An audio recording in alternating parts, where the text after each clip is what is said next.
What happens when the ground beneath your home is no longer permanent? For most of human history, we've designed architecture to resist water. We build foundations, we pour concrete, we anchor ourselves down. But there have always been cultures who did the opposite. Instead of resisting water, they lived with it.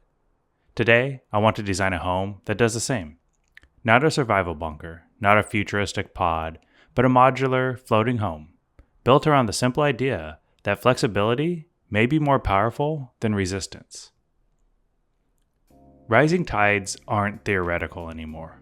Coastal cities flood, storm events intensify. Water moves in ways we didn't anticipate. And the architectural instinct is usually to fight it. Stronger seawalls, higher foundations, bigger pumps. But what if the smarter move isn't to build harder? What if it's to build lighter? This project isn't about dystopia, but it's about adaptation. And more importantly, it's about learning from the people who've already known how to live on the water. There are island and tropical cultures that have lived on water for centuries.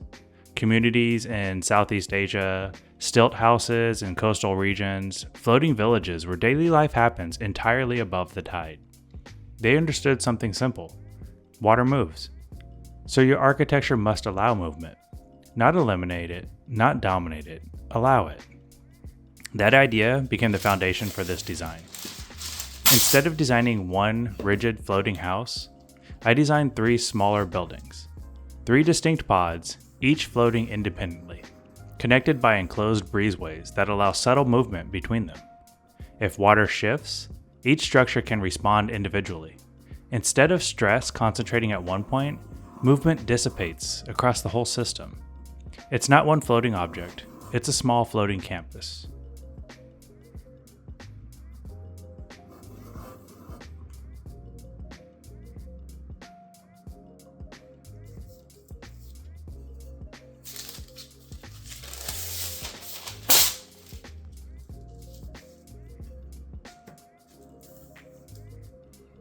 So I started with 3 simple rectangles, but I didn't want them equal. The front building, it needed to feel open. It's the public space, it's welcoming, it's where you might greet your friends and hang out. The back needed to feel more protected, more quiet, more private. So I began by arranging them in a sort of stacked linear progression, front to back, public to private, light to stillness. The breezeways became the most important part of this sketch because they're not just hallways. They act like joints. They're breathing spaces. They're thresholds. Architecturally, they're actually doing the hard work.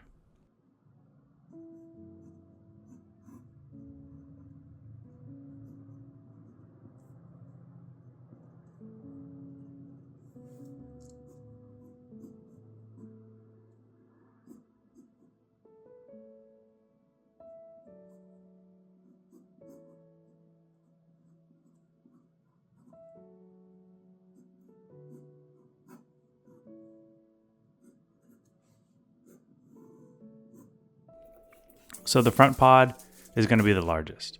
Kitchen, dining, living. This is the building that faces outward. It faces the neighborhood, and it faces the water. It's where light is going to be the strongest. It's where ceilings are going to be the tallest. And it's where gatherings happen. The middle pod, it shifts a bit. It's an office. It's a den. It's a flexible workspace.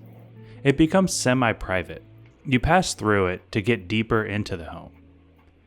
And then the final pod, the smallest, the most enclosed, bedroom and bathroom, and mostly stillness.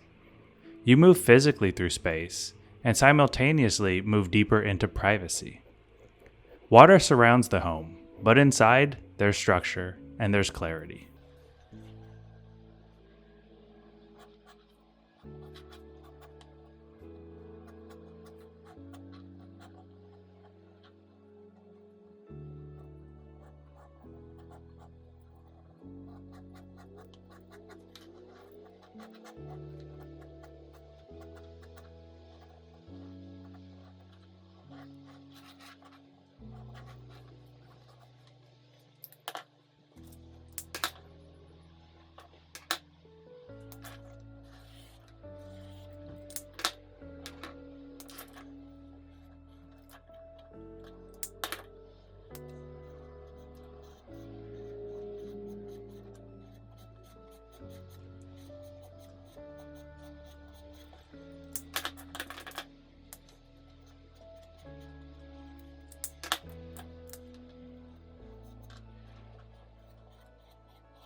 Each pod sits on its own buoyant platform.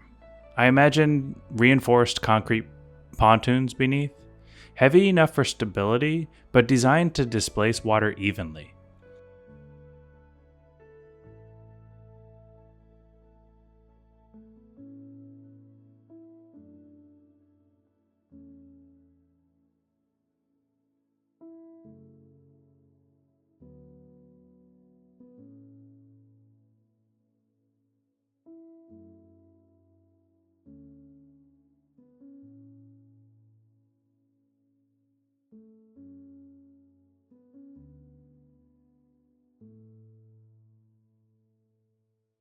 The buildings aren't locked together structurally. The breezeways connect them visually and functionally, but they allow for subtle tolerance. If one pod lifts slightly with the swell, the connection absorbs it. This is where architecture and engineering might overlap. But it's not a dramatic movement, it's still very subtle. But the subtlety, it prevents that long-term stress. Here I want to make sure the breezeways are fully enclosed and not just open decks, giving you a sense of home and privacy, but by adding glass walls and light framing, this lighter material language allows for this openness. And they also become moments of pause. When you walk from the living space to the office, you feel a slight shift. The water's down below and the lights all around you. You feel a bit of movement underfoot, and they remind you that you are floating. So they're not leftover space. They're intentional.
The materials for this project, they still need to feel grounded, even though the home isn't.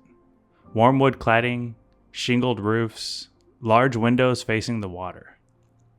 Inside, there's built-ins and lower ceilings in the private pod, softer light. The goal here wasn't futuristic, it was to be calm, because living on the water shouldn't feel unstable. It should almost feel intentional.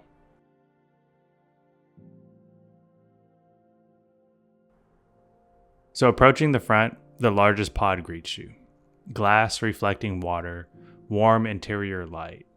Inside, the kitchen anchors the space. Dining sits central, and living opens towards the view.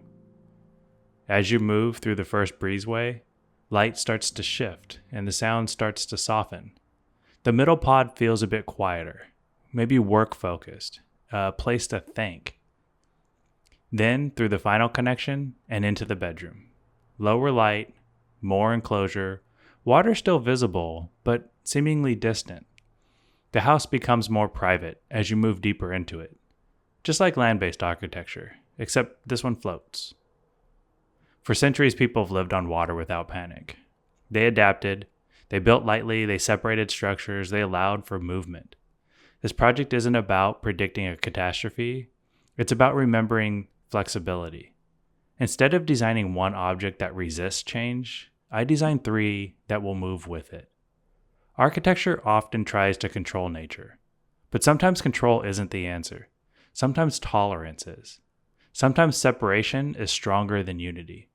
And sometimes breaking a house apart makes it even more resilient. Maybe the future of rising tides isn't about building higher, maybe it's just about building it lighter. And maybe, just maybe, we've known how to do that all along. If you'd enjoyed this exploration into adaptive architecture, make sure you subscribe for more conceptual design projects like this. And as always, design with intent.